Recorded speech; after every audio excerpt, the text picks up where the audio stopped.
Beautiful.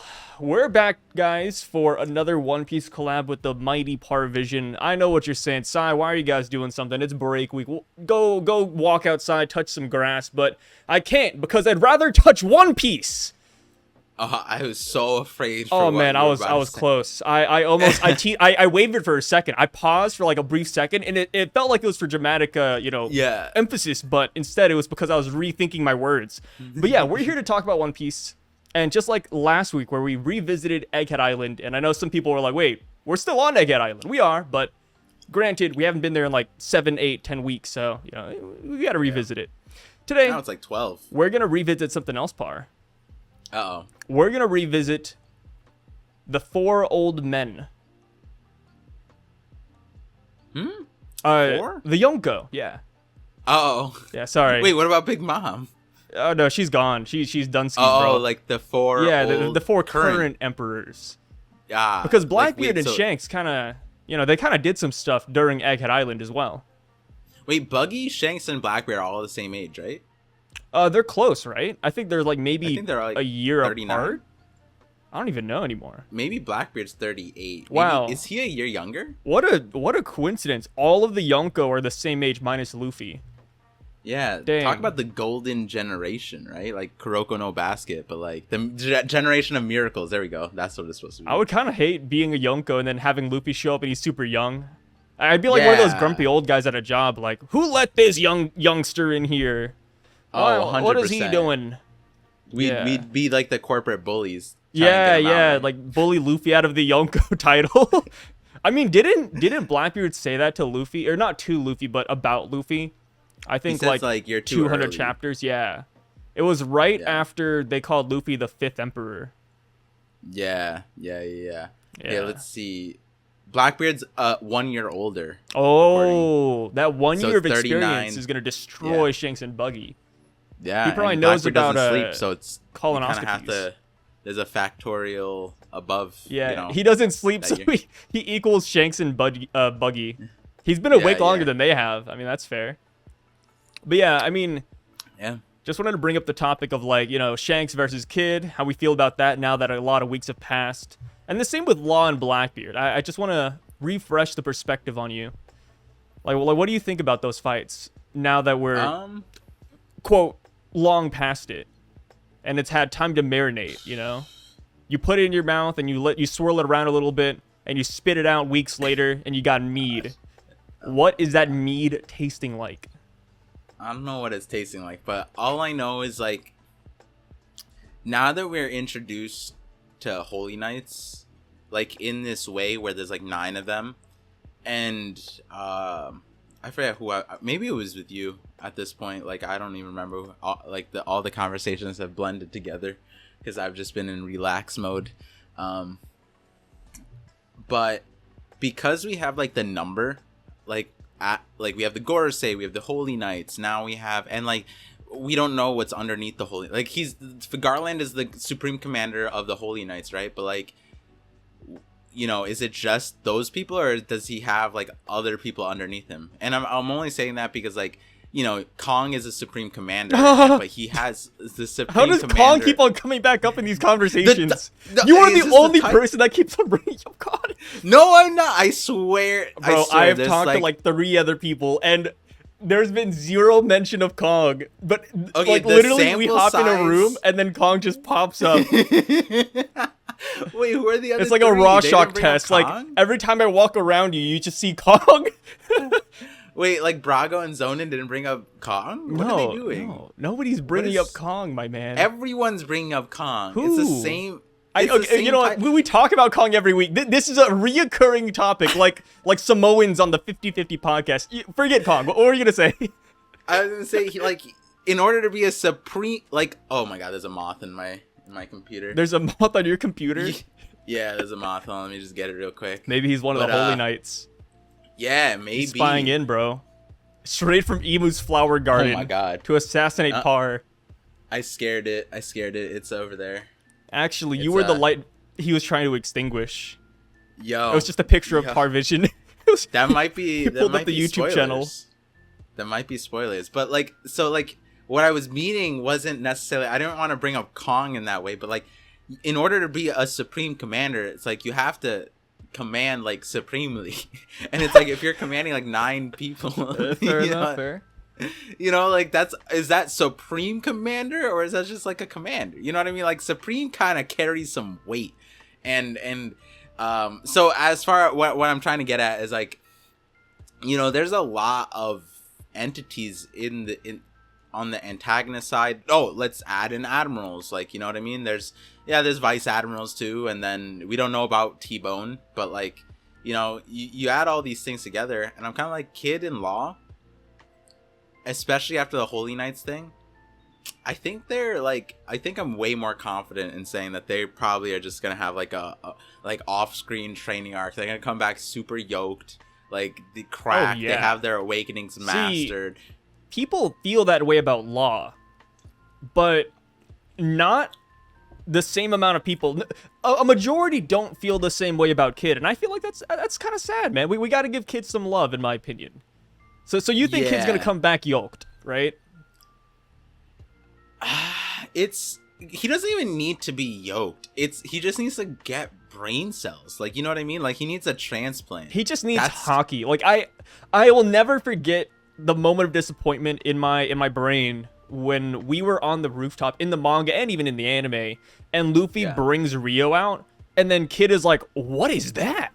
Like, is that hockey?" Like, I still vividly remember the disappointment, because I was like, "Kid, don't say that, bro." Like try to learn. I was hoping he'd even like learn it for the big mom fight, right? Like oh, he saw Luffy use it, and then he just, you know, learns it because he's a champ. But no, he never brought out that Rio. He didn't even activate Conqueror's Hockey once. It's kind of like, dang, man, he has potential.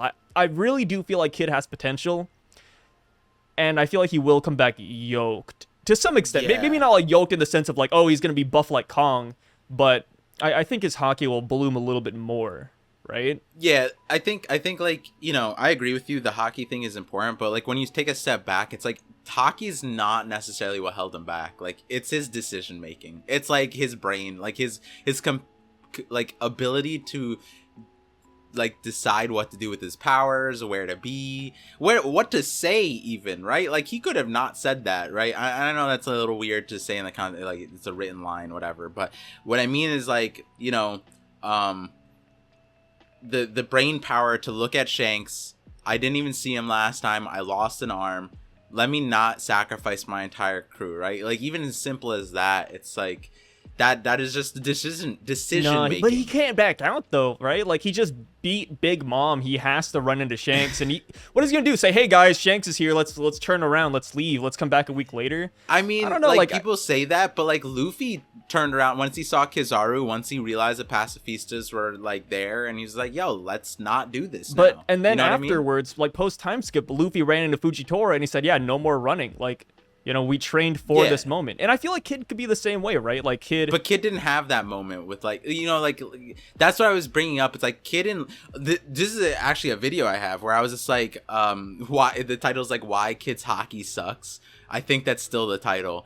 But it was basically like, when you think about it and you like logistically go through the timeline, Luffy took down or confronted every single main opposition. When you follow his path, he like Kuzan was on his path, Kizaru was on his path, like he went out of his way for the admirals, but like and he fought Crocodile, he fought Enel, like and when you look at it, he's faced like all of the Logias, and so when you realize that means that Law and Kid didn't really face any Logias unless we're just creating them, right? Yeah, Green Bull could exist, whatever, and they clashed before, but like in reality, those clashes, right, especially when you look at Sabaody, it's like, yeah, Kid and Law probably never faced an admiral, and post time skip they never did either. Only Luffy did, and then only Luffy would have like the realization, be like, yeah, we're strong enough now, you know what I mean? Yeah.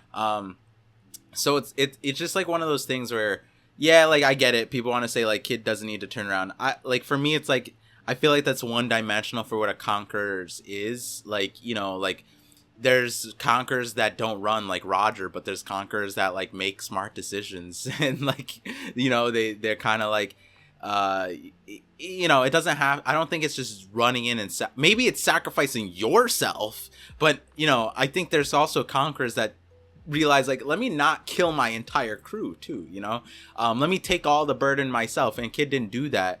And I feel like that applies to his powers, and I feel like that's something that maybe gets applied like after, as a result of this fight. That's something I've been talking about, where it's like, I pray that if he comes back, he like finally gets a lesson out of this, right? Because you would imagine after facing Kaido, he had like the lesson ingrained in him, but like Kaido like ambushed him, he had an alliance, like all that stuff, and he still lost, right? And like Apu traded sides. We don't know the context of the whole battle, but when you think about it, it's like, so he did all that for Kaido, and he still want to run it back with Kaido. And then with Shanks, it's like he actually like lost an arm, like, and he didn't even see Shanks.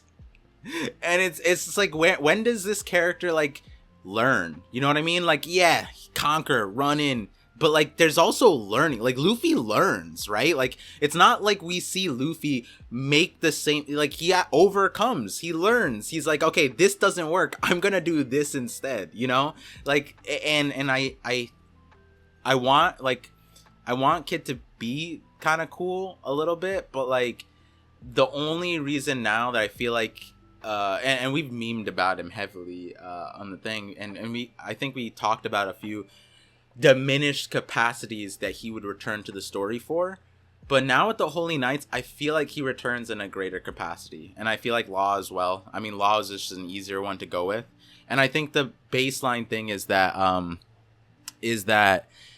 what's it called? They both disappeared into the ether, right? Like they're just at the bottom of the ocean, and it's kind of like this parallel there. It's like, I wonder where they both end up. I wonder if they end up together. Yeah, no, exactly. Like I mean, Beppo is carrying the will right now. I wonder where Beppo's gonna go, but because if it was something like,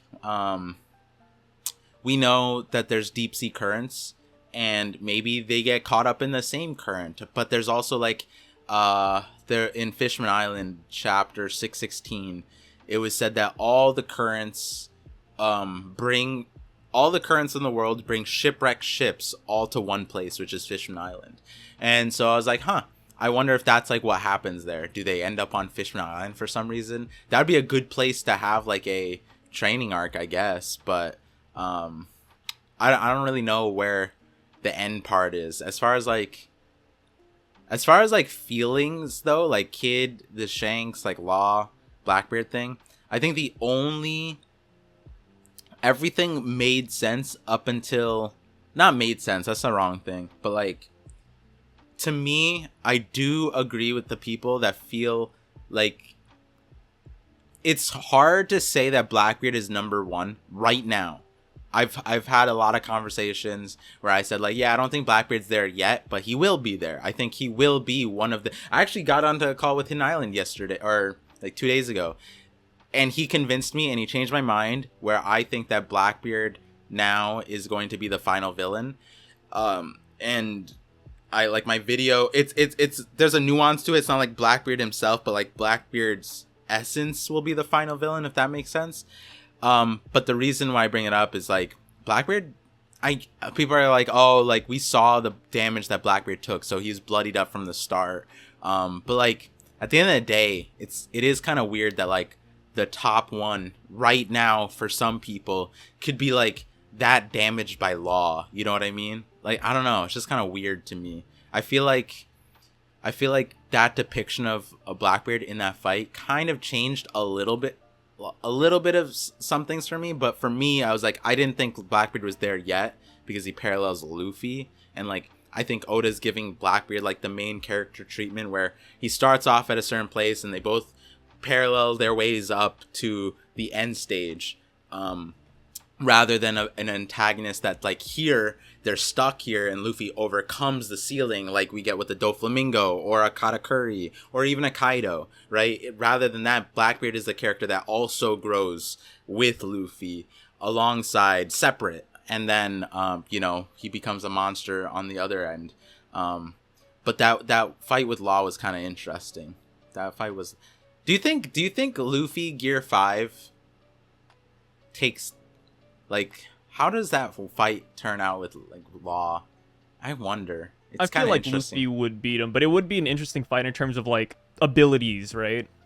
Yeah. I mean, even Kid, I feel like Kid would be the easiest one because he's very straightforward. And going back to Kid because you talked about it, but I do still excuse Kid for running through to Shanks and trying to fight him. Like, you brought up the Kaido portion where it's like, yeah, he lost to Kaido, it didn't turn out well, and it still didn't turn out well on the rooftop, in my opinion.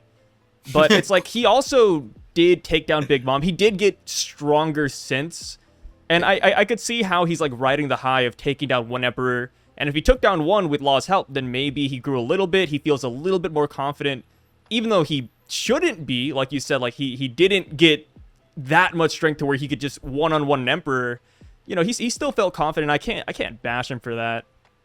He's definitely he's definitely a meathead like Luffy. Like, if Luffy was in that situation, yeah, granted, Luffy fought and overcame a lot of opponents throughout the series, and he would have a better chance against Shanks. I still feel like he wouldn't run regardless, and I feel like Kid is kind of in that same situation in my mind, where I feel like he kind of had to fight that win or lose, right? He's winner takes all is, I think, what he said exactly.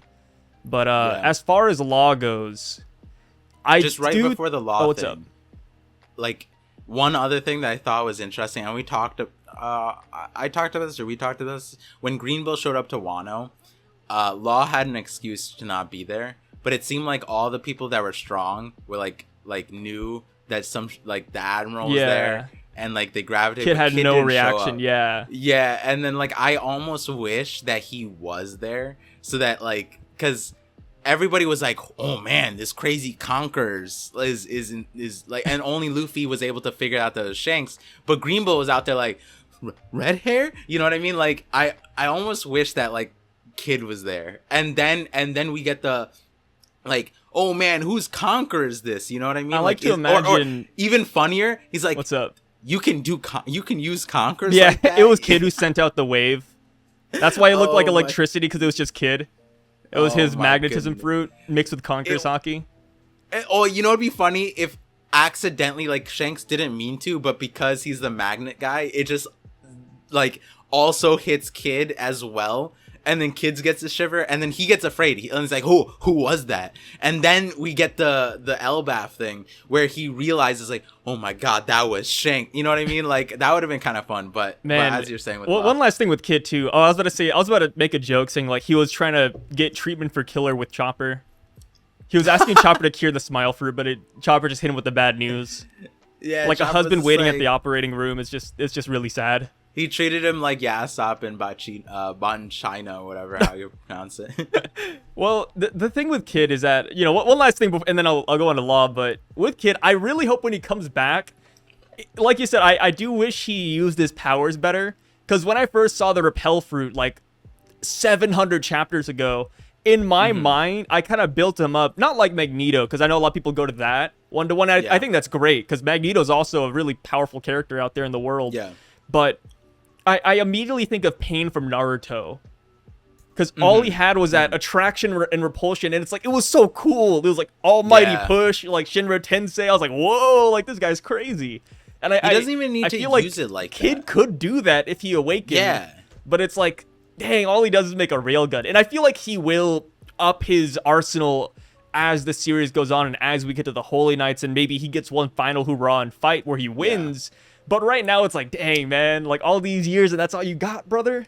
Come on. Yeah. I'm rooting for him. Like, I'm a Kid fan, and I'm not saying that Kid should have won the Shanks fight, because I know some people are like, it's one way or another, right?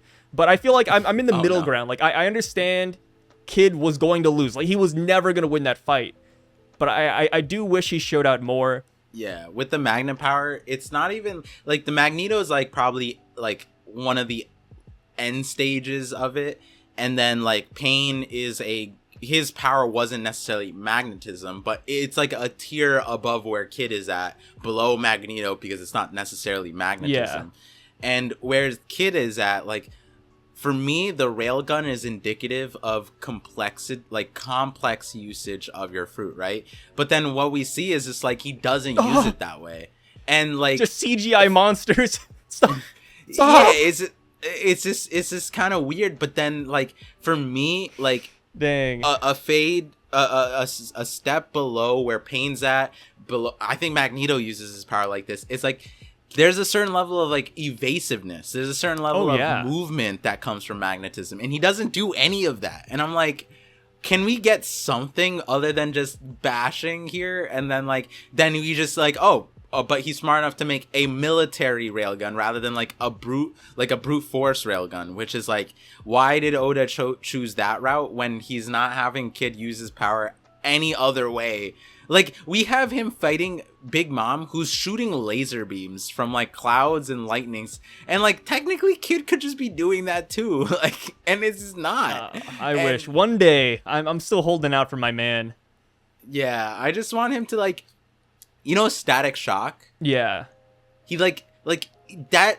One of my favorite superheroes growing up, but like, man, literally, he was creative enough to just start surfing on dumpster cans and shit. Like, Kid could do that. It's easier for him to do that. Yeah, it's like Static Shock has to do some mental acrobatics for his power to work like that. But Kid's is literally just, hey, I got a metal disc. I'm gonna fly on it. So much potential, bro. I still feel like Kid has so much potential. So do you think when he comes back, do you think he's gonna fight a Holy Knight then?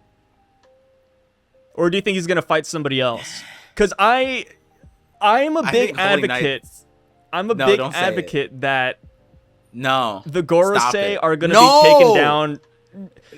I think they're going to be taken down by allianced members, such as people like Kid, maybe Law, maybe we throw in Kaido Big Mom in there. Maybe that's headcanon, maybe that's fanfic, right? But I feel like we have so many bad guys that characters like Kid, Law, Katakuri, like people like that, they will matter. I feel like they're gonna get their. I feel like they're gonna get their fight, and I'm leaning towards Gorosei. I don't know. What about you? Or do you think they're Holy Knight? Think they're gonna succeed against a Holy Knight. Okay, I think that's where they succeed, and then they end up contributing possibly to a later fight, whether it's a Gorosei or the Gorosei combine or something, or like some kind of like Frankie Mecha type of garbage. That's gross. Oh man, I really don't think we're gonna get another mecha character, and this is a weird tangent, but I just keep on remembering Oda's SBS where he said that he is really bad and he does not like drawing robots. So I'm like, man, we're probably never gonna get any robot besides General Frankie. I don't think it's gonna. Have you seen the take that it was Hassan who went on like Trash Taste or whatever, and he said that Attack on Titans is a mecha anime, and technically it is. I mean, it's like a flesh mecha, right? Yeah. Basically, the argument is like mecha just means like we are mechanisms. We're just organic mechanisms, and that is a mechanism, but but as far as like this goes, I think like maybe the Gorosei do combine to make like some freak of nature type of thing, and then like Imu's just like just piling like that would be super. I don't know how I'd feel about that. I always say that I'm an advocate for getting goofy. One Piece is wacky. Oda can do whatever he wants, but Oda, please, if you're listening, don't do that. I'm begging you, Oda, please. That would be so strange. I see like Law and Kid, right? Like they beat a Holy Knight, but then when the Gorosei come around, maybe it's like the Yonko take on each like a Gorosei. It's like it's like one of those shonen type of things where they shonen. Win, but then they pull out like another power up, and they're like, oh my god, we have to combine our the Yonko have to combine their powers, and then like when it's like the last stand, Big Mom and Kaido show up, and then that's when the Gorosei like, oh no, they're back. I thought we killed you guys. Just like last week, this feels like I'm a kid playing with toys again. just throwing my toys in a ring and just pulling. Oh, this guy's gonna fight this guy. They're gonna jump together.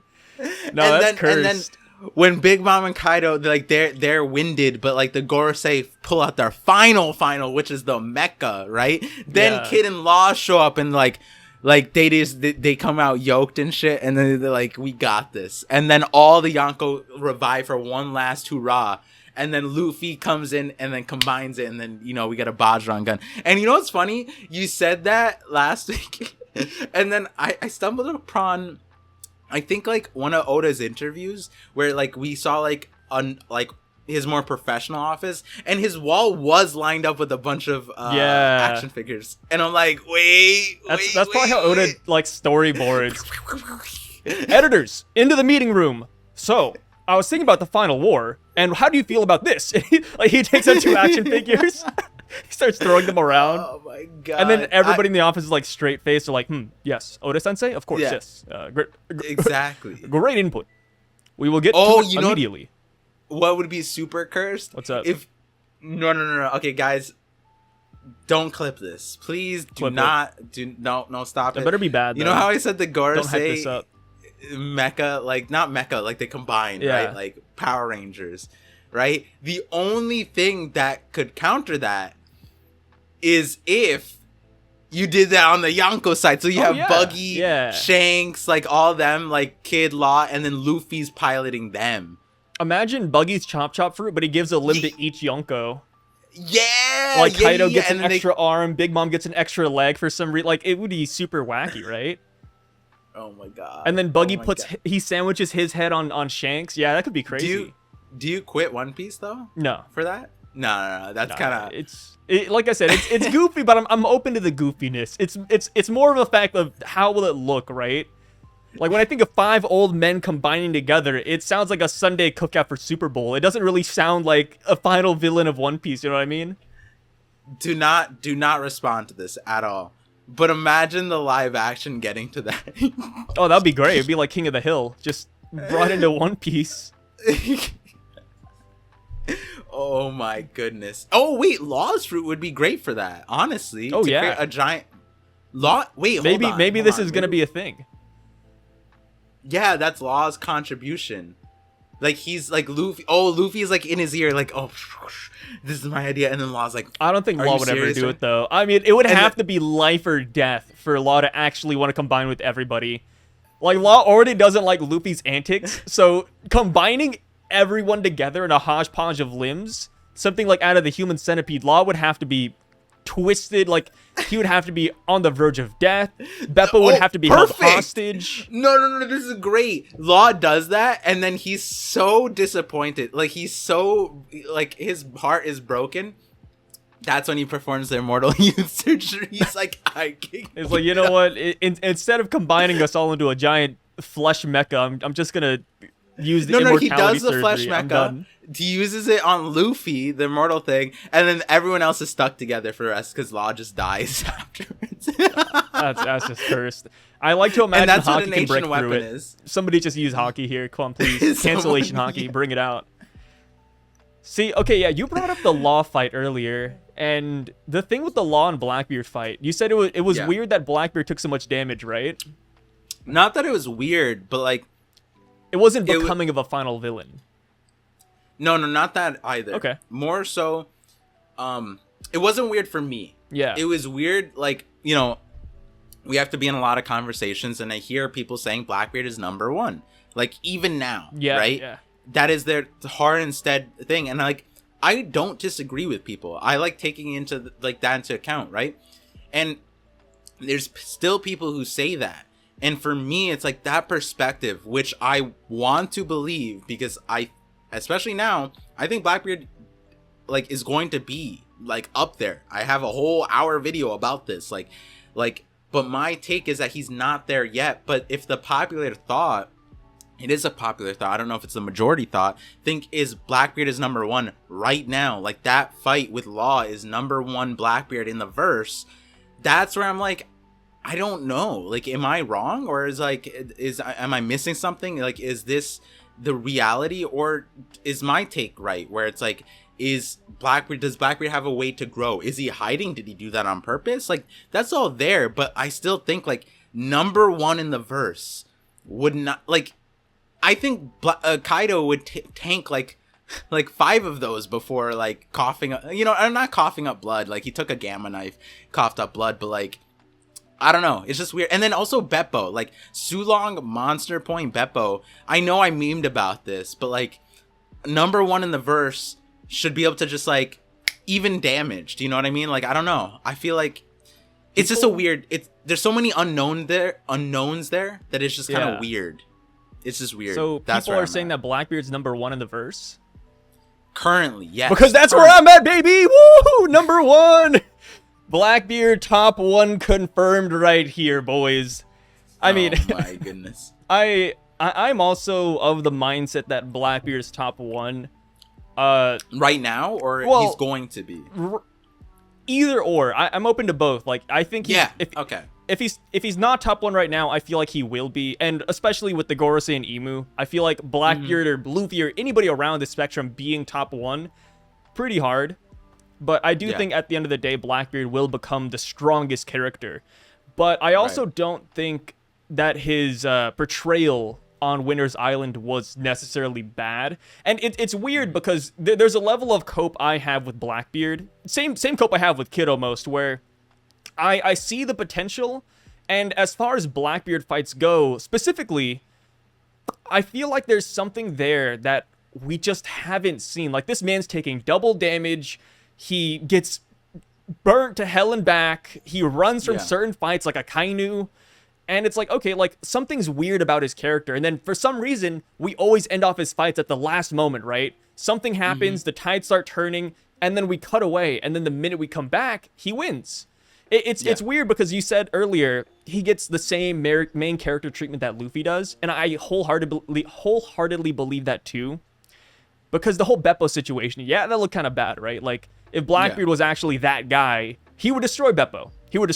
He'd bring him back, he would suck him in. Like, if you put Shanks there, what happens? Yeah, Shanks would instantly wipe everybody. Like, Shanks would give Law the kid treatment. Like, that is just the reality of the situation. And people compare Shanks and Blackbeard, saying, oh, you know, like, people think Blackbeard is the strongest character, but they also think Shanks would be Blackbeard. It's like this weird thing. And I think that's simply because of portrayal, right? Like, Shanks one-tapped, whereas Blackbeard had like a whole long fight against Law. But I think that there's something with Blackbeard in his fights that we're just not seeing. There's something about his personality, in my opinion, that it just flips, and then he becomes a monster. And we just have not seen that yet. I feel like he has that hidden potential. And so, like, yeah, what's up? No worries. The last thing I was going to say with this is that I kind of see Blackbeard like Luffy, where if Luffy was about to finish off an opponent, I don't know, take his devil fruit if he was bad, I guess, and then Sulong Beppo comes out and he shocks Luffy would probably be the same way, where he's like, whoa, oh, he got away, dang, right? Like, Luffy, being a main character, he sometimes loses or at least gets baffled in the most interesting ways. Like Wano, for example, Apu knocked Luffy out for a solid 2 minutes, right? Like, he just said boom, and then Luffy was like gone, and it's like, well, technically, Luffy should be able to tank that and then destroy Apu just by looking at him. But that's not like what actually happened. I feel like Blackbeard's the same way.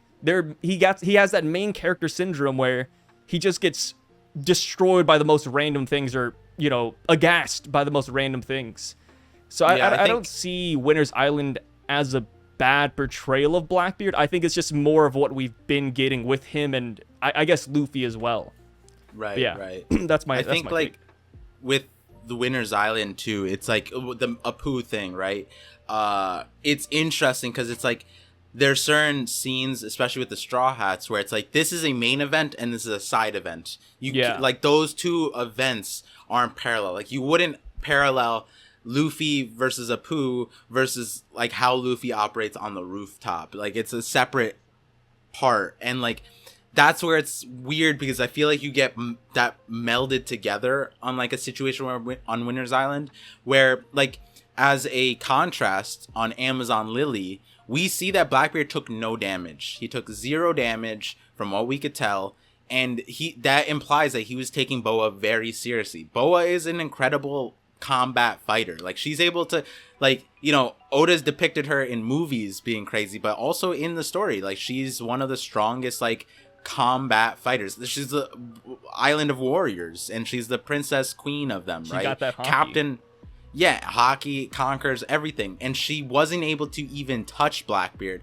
And so that's where I agree with you. I you know, in the video, the Blackbeard video I'm talking about, it's essentially like I agree that there is an ulterior motive for why he takes hits, for why like the law situation, but then the law situation is so weird because it's like you would think he'd want his fruit. You'd think like, you know, given how much importance his fruit has, like Blackbeard should know. Like he knows about Boa's fruit, but he doesn't know like the end stages of Law's fruit. And there's like, again, there's just a bunch of weird factors of unknown things happening to the point where it ended with it like monster point Sulong Beppo, which we didn't even know that Beppo was a combat fighter at the end of it. Like, and that's the weird part about all of that is like Oda just threw in a bunch of things and we don't know like what does Burgess do, what does Van Auger do. Like we saw, but like, you know, in the Apu example, it's like, yeah, they you know, they took damage, but then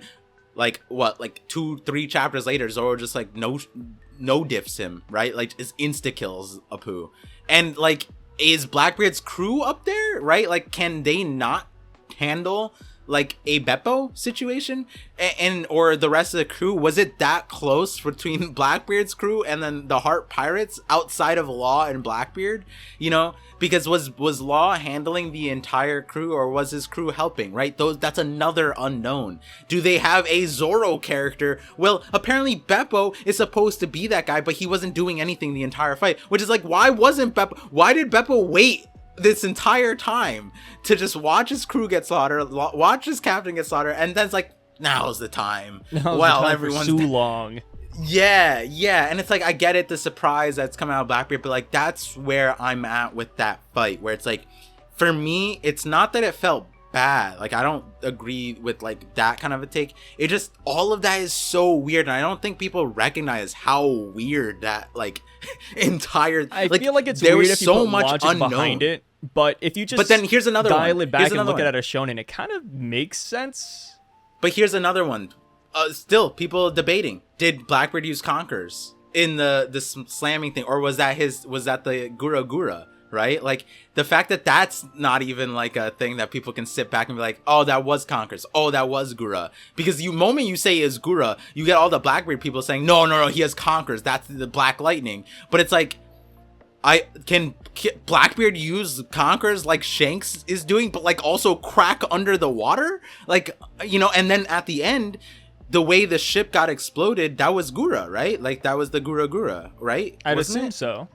Right. So then it's like, so then that wasn't Conquerors. So then is like, that's what I'm talking about. It's like, there's so many things in that bubble of what happened that like Oda, it wasn't 1, it wasn't 2, it was like 9 different like, huh? Like we don't even know every what Blackbeard fight though.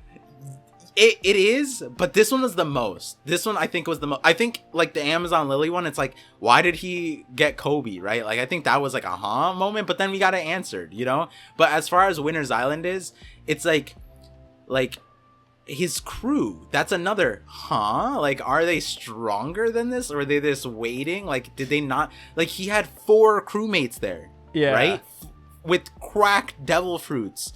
You would, like, if Blackbeard was alone there and he took the damage, but then you add, if Blackbeard and Luffy are parallel, imagine Luffy had Zoro, Sanji, like his tops there, and then they were just like, I don't even know, like it's just kind of interesting, right? And I'm not saying, I don't have enough to like say negative or positive on anything. It's just something where you can't like really truthfully come out of like a strong like opinion yet. You just kind of like, okay, sure, and that carries on into the Kuzan and Garp situation, right?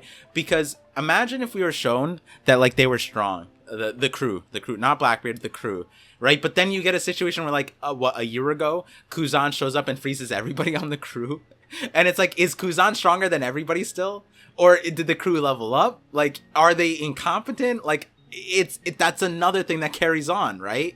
And it's like, it makes sense that Kuzan is stronger, but there's people that think that he's not. And I don't know, because like you go to Winter's Island, they didn't do anything. If Blackbeard and Kuzan were there on Winter's Island, what happens? Kuzan solos, right? Oh yeah. Right? Yeah, if Kuzan was there, he solos everything. He doesn't even need Blackbeard to chime in, right? Like that's the depiction. So then why is it 4 crewmates and Blackbeard can't just do that? If there's an answer for why Blackbeard needs to do that and the crew knows, sure, I have an explanation for that as well. But it's just when you package all the questions, it's like, why? I don't know if it makes sense for Kuzan to be like that much stronger than everybody, but hey, it's the timeline was like in the officials also, it was that Kuzan a year after, so a year into the time skip, so a year prior to now, he just walks up, freezes everybody, including Shiryu, right? No. Not Shiryu. Not okay. Shiryu. It was San Juan, Vasco, Doc Q, and I think one more person. If it wasn't I thought everybody was there in the flashback. Everybody was there, but not everybody got frozen. It was just a couple people. Okay. Only 3 people got frozen. 3 or 4, maybe. I can't remember the 4th What about the second time? Because didn't Kuzan freeze them a second time? Because he was like, hey, don't stop disrespecting me. And then that was when everyone was there. Katarina and Shiryu. Oh, but he didn't freeze them, though. He threatened to freeze people. Wait, I thought he did freeze them. I don't believe so. No. Yeah, let me double check. But yeah, as far as like the Blackbeard pirate portrayal, I very much view them in the same light as the Straw Hats, where you got your heavy hitters and then you got your buffoons who just fall for the most random things. Like when I think of Doc Q getting frozen, I don't really hold that being like, oh my god, not Doc Q, like how could he? It's like if you put Chopper in that situation, he'd probably get frozen. Like Van Augur got frozen. You know what? Usopp would have gotten frozen too. Like Usopp's already in stone. Like just because they're gonna be those final stage villains, which at this point isn't really like even an argument anymore because we are in the final saga. They're still around and they're still kicking. They are like end game villains regardless of like where they're placed in the final saga. But I do view them as the Straw Hats, just in like evil Straw Hats, I guess is the best way to put it. Right. Yeah, let me see. Where are we with the 1081? 1081. Okay, Kuzan, the 10th Titanic captain. We're scrolling down a little bit. No, he did freeze them a second time. Who did he freeze? Let me see. What we see Pizarro's frozen, and then Vasco's frozen. We don't see anything more though, but it's like a quick redo. Let me see though if he says anything. Because, hey, in the comments, let us know. Because I think this is up for interpretation, too. Because I don't... As far as, like, the first panel goes, it felt like they froze everyone. Oh, but I see... Okay, no, I see Katarina Devon. Oh, wow, that's actually an interesting detail right here. Yeah, Katarina Devon and Van Augur are walking in behind Blackbeard. Yeah. But it looks like Doc Q, Vasco, and San Juan Wolf are the ones who are frozen. Because I see them distinctively. Yeah, and Shiryu's on the island. That's kind of interesting because like Shiryu is there. I'm pretty sure could be a big island. Because I mean, it looks like Blackbeard was like somewhere else, and then he like wandered over here. But yeah, it's definitely interesting when you think of Kuzan. Like, I mean, it could be like the Jinbei joining the crew, right? Like you got the monster trio. That's true. And then all of a sudden you have Kuzan that joins, and you know some people might hate this take, but you know. Jinbei a little bit stronger than Usopp, right? A little bit stronger than certain characters in the crew. I would argue that Jinbei might even be stronger than Brook, right? I feel like Jinbei... Kuzan might be that same person for the Blackbeard Pirates. If not the strongest, I mean, there's also that chance too. If Jinbei has hockey, right? Like, not hockey, but like Rio, like that kind of level stuff, which I feel like makes sense to give him, but like, and Marineford even he stepped up on Akainu, yeah. Akainu, yeah. Like that was kind of we're getting some strong members in the crew, right? Like when we got Usopp, Zoro, Nami, Sanji, they were like level 2 or 3, and then now they're like level 80, right? Yeah. And then Jinbei, he was always at like base level 70, and then when he joined the crew, he was already at 70. It's like, yeah, we're just... I would put him higher. He just nerfed himself for the story. We could put him higher if we want. And that's actually... I hate bringing this up time and time again, but this is one of the reasons why I think Yamato didn't join. Because if Yamato joined at the end of Wano, it's like, well, we just got like a level 90 character again. Like, we're just getting these strong characters base level. And that's fine. And I feel like we can still get a character that's strong already. But getting a character that just disrupts the balance is kind of insane. Like, imagine if Jinbei joined right after Marineford, right? Yeah. Like, right there, he's probably stronger than Sanji and Zoro. Oh, yeah. I think Sanji and Zoro got stronger than Jinbei as time went on, post-time skip. But if Jinbei was in the crew right after Marineford... Jinbei would be able to kill Luffy, too. Yeah, easily. Like, he's up there. Like, Jinbei is that powerful.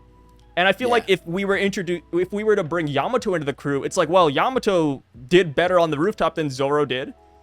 You know, she's probably stronger than Sanji. I mean, definitely stronger than Sanji. Like, God, like, she clashed with Hybrid Kaido. Like, that's crazy. It's like, we can't invite somebody into the crew. In my opinion, we can't invite somebody in the crew who is stronger than Zoro or Sanji. I feel like they always got to be 2 and 3. And then that 4th spot, yeah, we'll throw the Jinbei in there. We'll throw the Yamato in there. That works. I'm gonna say something crazy. What's up? I'm gonna say something really crazy. That's my agenda. Brace yourself. I got passionate. What's up? Brace yourself. I'm braced. What's up? We left Yamato, who's incredibly strong, has boxed Kaido, you know, and then demonstrated that she's competent enough to fight an admiral, right? Like, she was not allowed to by Shogun decree, right? Yeah.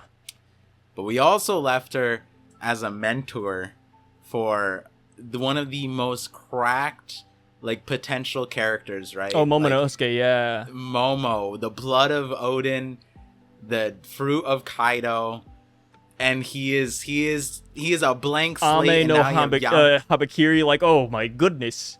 And we proposed something earlier. We proposed, like, hey, Holy Knight. Oh, you Gorosei. You know what? I'm cool with that. I'm cool with that. Momo and Yamato fight Venus, bro. Hey, I'm down. I am down for Momonosuke to get a fight by the end of the series. I think. But a Gorosei member? Because like I was thinking about it, like, yeah. I think like it might make sense to actually have, if that guy is from Wano, which the name, you know, the aesthetic, everything kind of lines up. It would be like the run back, right? Like, let me fight for the people. Yeah. Yeah, he needs to. He almost needs to beat down the old guy, right? Like now that I'm thinking about it, wait, Momo might be there. Oh my god. Wait, hold on. That's a little gross, but I can also see it. I don't think it's kinda gross. Momo has a cool design, cool devil fruit. Yeah, he's grown. Okay, he's like being mentored by this. You know what? I'm down for it. I like Momo there. Let me give clarity to when I said gross. I meant like, you know, like there's certain dishes, there's certain foods that like appearance-wise don't look great, but when you taste it, it's like, oh, wait, hold on, this is good. Let me get some more of that, you know? And outside looking in, nobody who just looks at it is like, that guy's crazy, you know, if they only looked at it. But if they tasted it, you know, right now, I'm thinking the Momo Yamato versus, like, I think it's like Momo Yamato have to fight together, and then Momo like transcends, and then like he carries on, like Yamato gets hurt, and then he's like, don't worry, Yamato, I got this. And then he goes like hybrid dragon. Oh my god, he awakens his root. That'd be so cursed. Hey, if he awakens his root and kind of did. Shinobu's ripening fruit already brought him into the final stages of that dragon form. I mean, hey, awakening is not super far off when it's like, what, the mind and body. Momonosuke matured a little bit. You know, his body matured, so it's like maybe he can awaken. Which I will say, if Momonosuke awakens, I will feel very bad for Kaido, who did not awaken. See, that's... My man, Kaido, come back. Please awaken. I believe in you. I mean, I'm in your corner. This is like separate fan fiction type of things, but like, I've thought that Momo was going to come back super strong, but I never like contextualized it until like now. Yeah. That like, wait, if we bring back Momo, he kind of has to fight someone strong. Oh, yeah. Like, he's 28, prime, Kozuki, Kaido, Luffy, and Zoro said, yo, your body's tough. What is this? Yeah. They were like knocking on it like freaking Kryptonian steel. And let's not forget that Luffy just complimented that, like, yo, these Seraphims are as tough as Kaido. So, like, if you kind of add that to Momo, you like stretch it a little bit, it works. Like, oh, but he's got that Seraphim body. I don't know.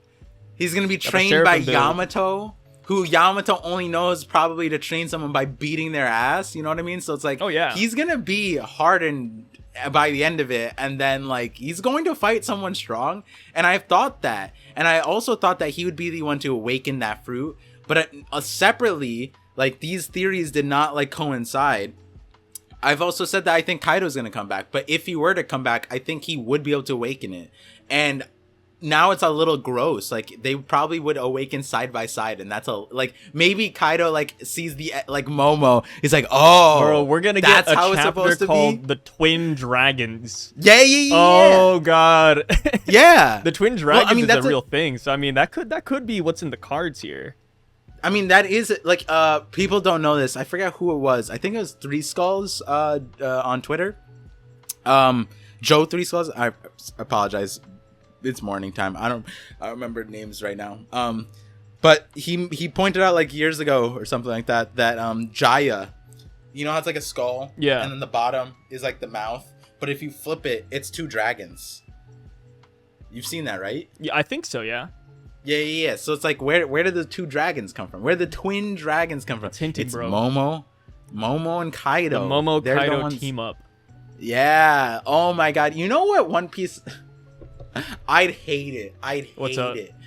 But like, oh man, maybe I asked this in my video, but like, okay, no, I'll just bring it up here since it's so close. You know how like Dragon Ball and like Oda, you know, Dragon Ball, like they're all connected, right? Like the inspirations, you know, here and there. Yeah. Fusion? Nah, that would never happen in One Piece, right? I feel like if it did, it would be like Wapol, but I don't know if he could fuse certain characters. So I probably would know. But like, imagine like there's a like a dance type of thing. You don't think One Piece could? There's like one of the like the Lunarians figured it out. They teach us the Lunarian dance. I don't know, some kind of crazy ass shit. No, I wouldn't. I feel like that'd be too on the nose for like copying another series. Yeah, but like, I don't know. Yeah, it wouldn't be a dance. That's true. I mean, that's kind of what devil fruits are at the end of the day, right? Like you kind of like fusing the wills. Yeah. So there wouldn't be. I was kind of thinking about that recently. Like, what if we start getting like because Wapol does exist and he can do that. Like, imagine he eats Zoro and Sanji. What comes out of that? You know, like maybe that's something. Oh my god! Wait, is that how we get the mecha thing at the end? Hey, he already drew it, man. He already drew it. He named the character Gagon. Wait, what? Oda drew what the Straw Hats would look like if they're combined by Wapol. And Oda named the character Gagon. Oh my god. Wait, hold on. Yeah, it has like Luffy's hat, Robin's like arm or something. Why like Robin's Zoro's arm? swords, Usopp's nose on his elbow. Like, yeah, it was like a weird amalgamation of body parts. But like, we were joking around with the Yonko combining thing. What if Wapol comes through and they need to last power up and Wapol just eats them and spits out a monster? Gagon could be canon. I mean, Gagon and canon kind of rhyme a little bit too. Maybe it was in it's been in the cards since its conception. Yeah, and Oda really wanted us to gag on that one too. Yeah, so you know how it is. I didn't even realize the name was Gagon until a lot of people started mentioning it. They're like, "Sai said Gagon." I said, "Bro," just like rubbing my eyes, like, "Oh god, I didn't mean it, boys." Last thing to bring up here is Blackbeard and Shanks. A lot of people say it's a fated matchup, and I do agree. I think Blackbeard versus Shanks and Buggy. I want to throw Buggy in there too, since Buggy was also an early competitor. I think that fight will happen more than not. And if that fight does take place, what do you think the outcome is going to be? What's your headcanon? I got to know. This is the oldest new Yonko theory, because I formed this the moment I saw the posters. You know how we got like Luffy, Buggy, Blackbeard, Shanks? Yeah. And this is actually something that I forget what color spread it was. It was like basically my first TikTok video. I was saying like from multiple ways, like Garp dies, Shanks dies. That's what it was telling me. But because of the posters, I realized, like, not realized, but I was kind of like, Blackbeard has scarred Shanks because of the eye, and then which apparently people are disputing. People are saying that Blackbeard didn't scar Shanks. I'm like, that's wild. Yeah, like I didn't even know how to respond to that. I'm like, I questioned my like brain cells there because I'm like I you know, because we're content creators, like everyone's doubting every single word, and it's like I this is not something I need to double check, right? Hopefully I'm not wrong on this one because I've cited this many times in many videos. No way, right? And so you know, I do the due diligence because hey, maybe I'm wrong. Maybe I'm wrong. Nope, it's in there. He scarred him. He said it like word for word, and like, and Blackbeard even like memed on the scar too. Yeah, and like people, so like, but people still came at me. I'm like, wait, it wasn't just one. Who said this? It was on like TikToks and shorts. I forget what.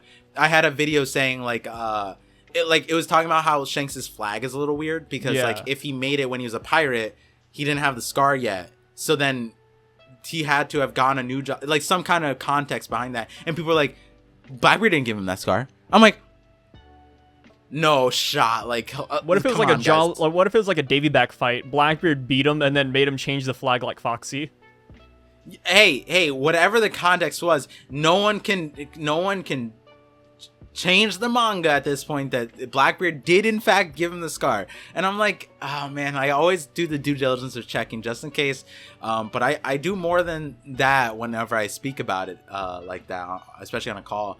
But Blackbeard scarred Shanks. Luffy technically has scarred Shanks as well. Because of Luffy, Shanks gave up his arm. So that's two of the Yonkos, right? And then I was thinking like maybe because of Buggy, Shanks gets injured as well. And that kind of like when I thought about this idea, which apparently is controversial, but now the recent chapters double down, was that Shanks cares about Buggy a lot. Like they care about each other. People are disputing the most random things. I can't believe my ears. Everything you've said to me is like blasphemous. I'm like, what is going on here? Literally every time I say this on a video, it's so bad that God himself is coming down, and I just got a alert on my phone saying that a severe thunderstorm is now in effect. Hey, that's Rain God Buggy. Yeah, like Jesus. Every single time I have a Buggy video, I make the point to be like, Shanks and Buggy have a good relationship. They actually care about each other. We don't know the context about what happened there, but I'm going to tell you right now, they are brothers. Like they were on the same ship. They were born in the same goddamn year on the Rogers ship.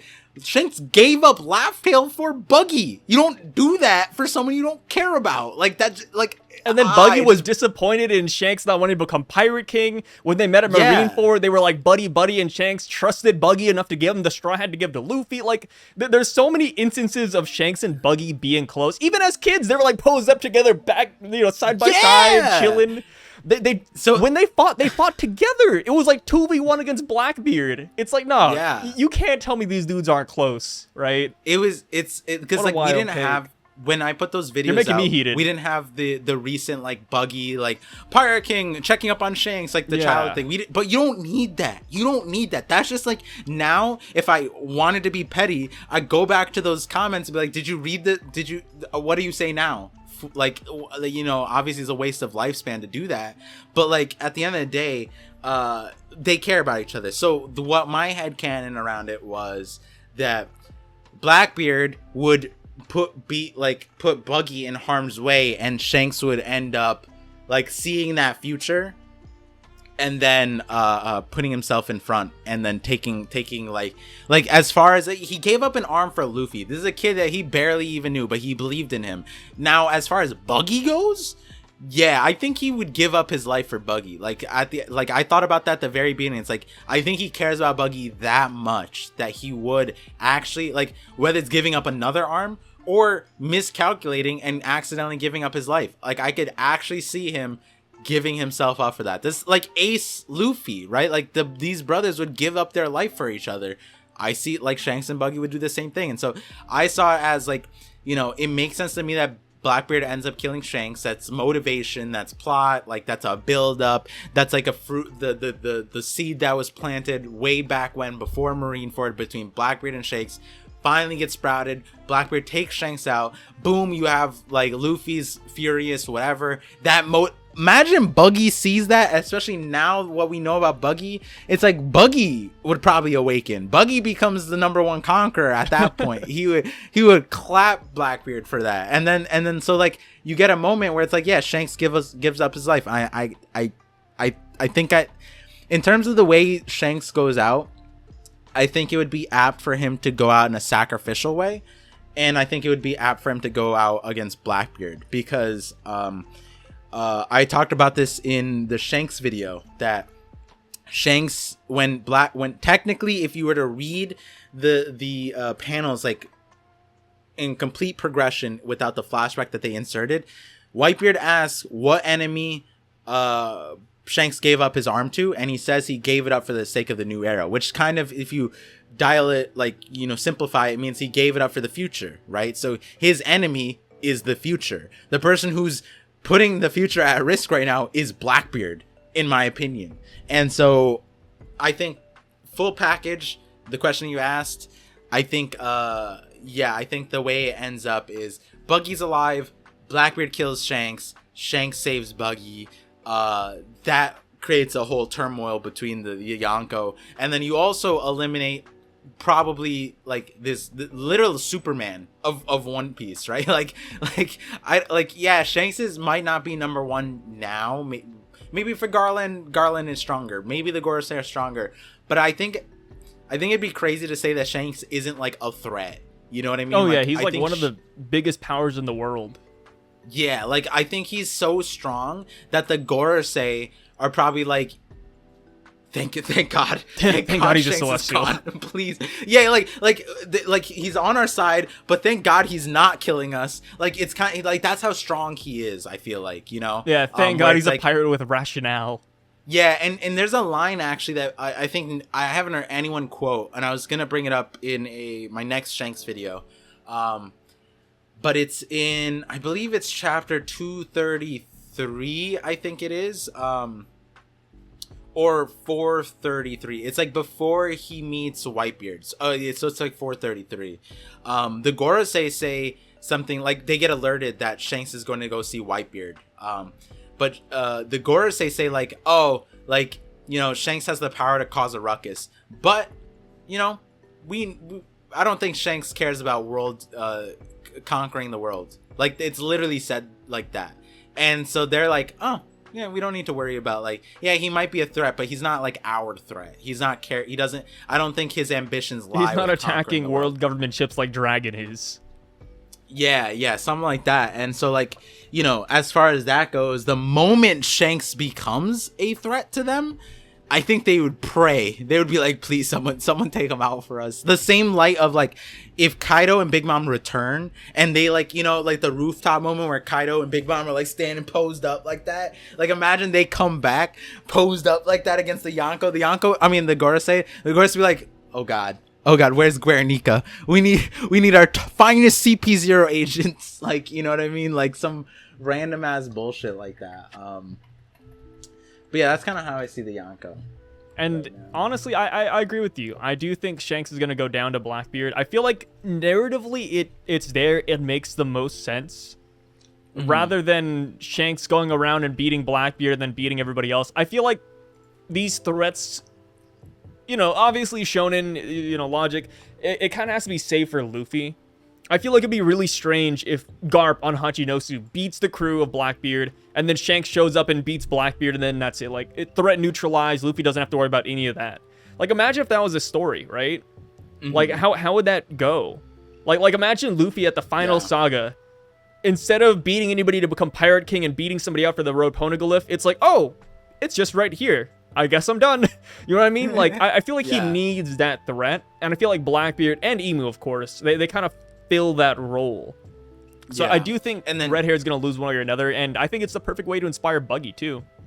Yeah, exactly. Buggy and Luffy benefit from Shanks dying from like a narrative perspective, because it's like like, yeah, if Luffy's going for the end goal and then Shanks is as an ally, because it's like at the end of the day, whether he confronts Luffy, he poses as like a barrier.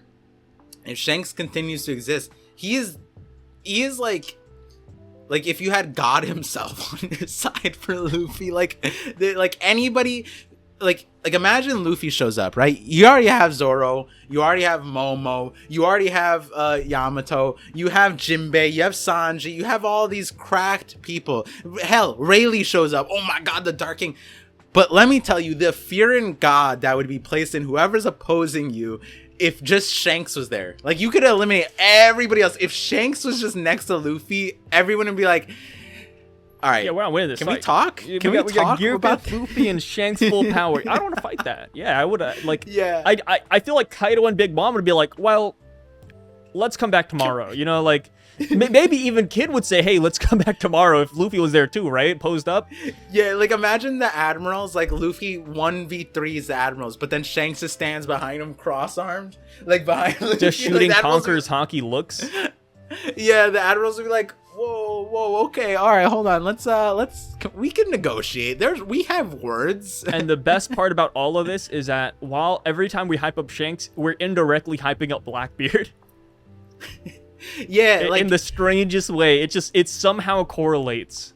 I like that though. I think that's same. important, right? Like I think a lot of people take things in bubbles, but like I think it's important to say those kinds of things. Like you can't like bring one person up unilaterally without recognizing like, yeah, you can't be like we were talking about the Blackbeard Shanks thing. Is Black number 1 in the verse? Okay, but then substitute Shanks out for Blackbeard. What do you get? You get Shanks demonstrating that he's number 1 in the verse. And in the scope of like, you know, maybe there's people who don't want to show that power. Maybe they're not like, you know, they're like one step away, right? Like maybe Shanks's position where he's at, maybe 1, 2, 3, wherever you think he is. I think most people, top 30s, I saw like Shanks is number 1. I was the person who put Dragon above that, which, you know, sorry guys, don't. You can see my logic in my video. Oh, I didn't post the video yet. Oh, yeah, that's there. But in IMD King's stream, we talked about that. He did top 30. But I did want to, before, I know this is the last thing, but I want to give the reference so that people didn't have to find this. Chapter 233. It is actually chapter 233. Where, now that we know this guy's name, Saint Shepherd Jupiter comes out and says, he says, Shanks could do a lot of damage, but I don't think his ambitions include world conquest. Which, that is interesting that Shepherd Jupiter is the one who said that. I wonder why he said that. I wonder what he knows about Shanks, right? It's interesting that they had such a line like that back then. Chapter 233. Childhood friends with the family. Yeah, he knows a lot of Figarlands. His wife is actually Figarland.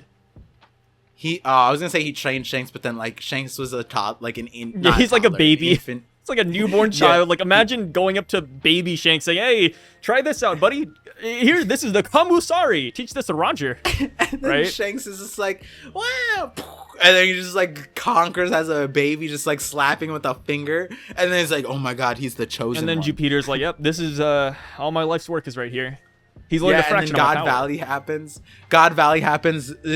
Garling apparently demonstrates that he's the hero, and then his child or his descendant is just missing. Oh no! It's just a bunch. You know, like Shanks freaked out when Luffy, on chapter 1, like the Higuma stole him, and he's like, "Oh my god, I let this happen!" You like think imagine the same way. That'd be kind of funny.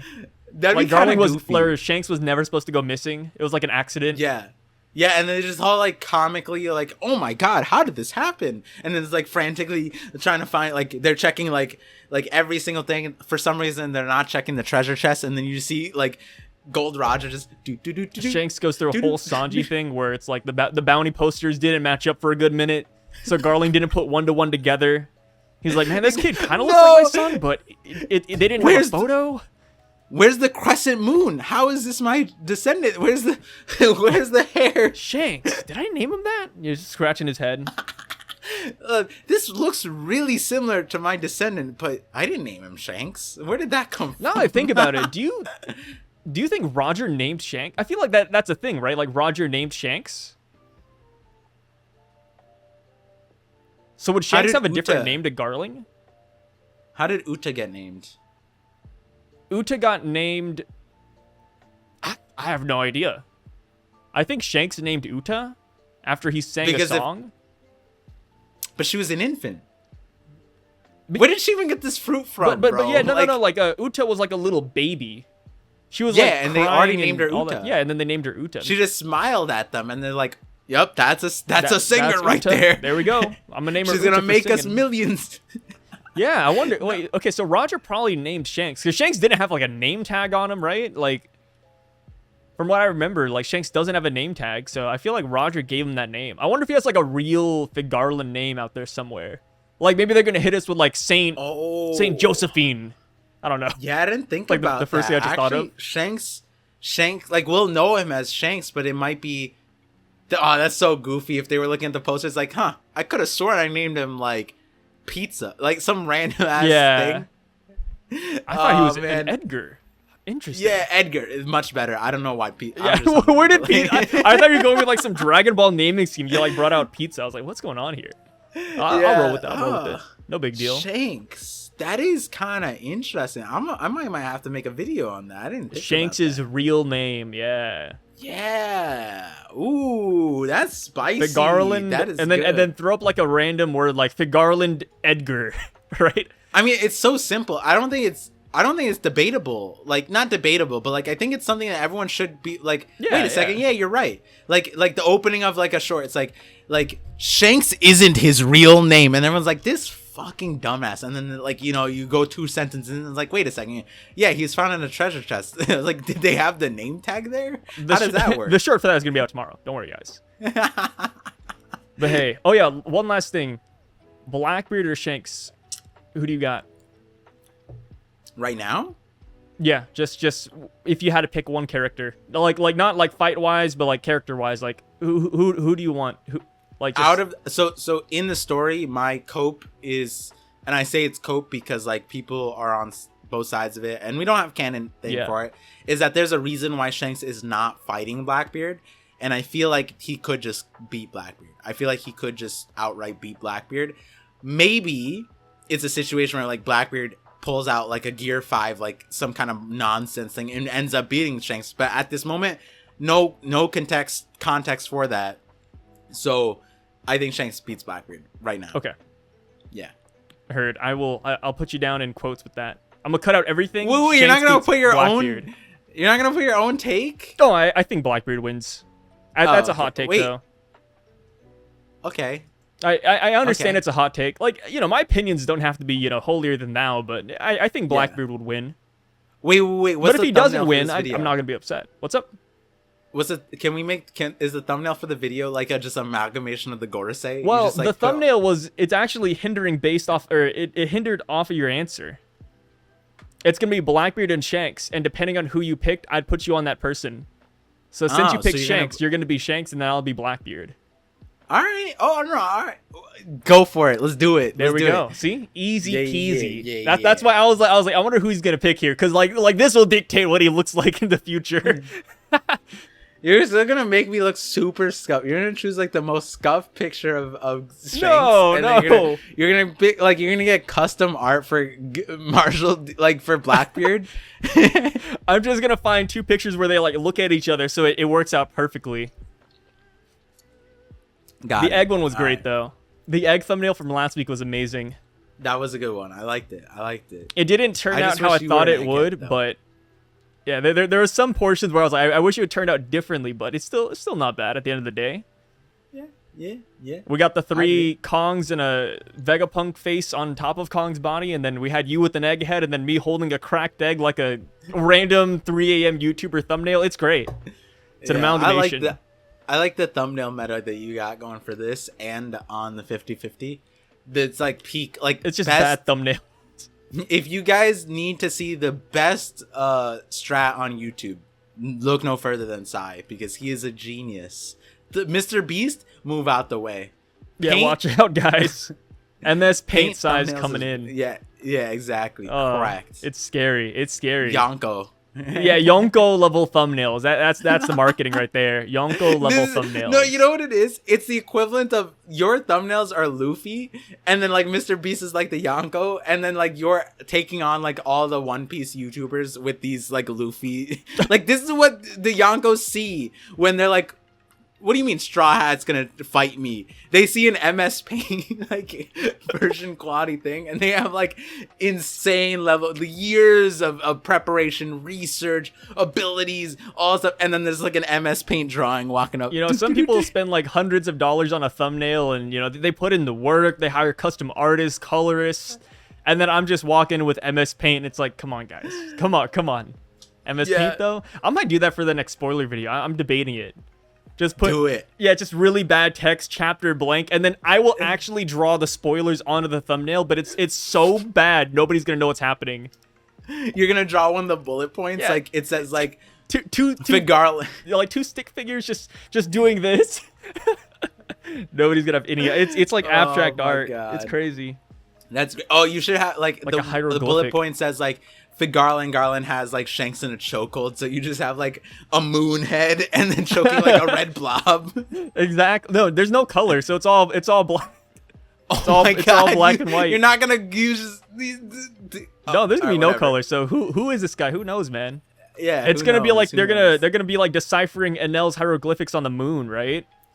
Like to this day, we're still debating what those are. It's like, is that the ancient weapon? Is it moon people? Luffy's is it weird green things? The Gorosei couch? Yeah, drawing of a mermaid. Like, who knows, man? Like Poseidon shows up, like Shirahoshi, whatever, and then you just draw like the fish with the legs again, like with Luffy. That'd be so exactly fun. Like, and then that's an ancient weapon, and people will be none the wiser. We love to see it. Perfect. But hey, love to see it. What we also love to see is you guys sticking around to the end of the video. Appreciate you guys for coming in. Like I said, this is a break week special. We just like to talk, and we're making this because people like to hear us talk. You know, we're that Saturday voice, right? Like imagine it's the middle of the night, you're about to fall asleep, and then you just have Sai and Par whispering into your ear. Perfect. Yeah, beautiful. Oh God. Yeah, that sounded horrible. But yeah, you know what else sounds horrible? Ending this episode. Goodbye.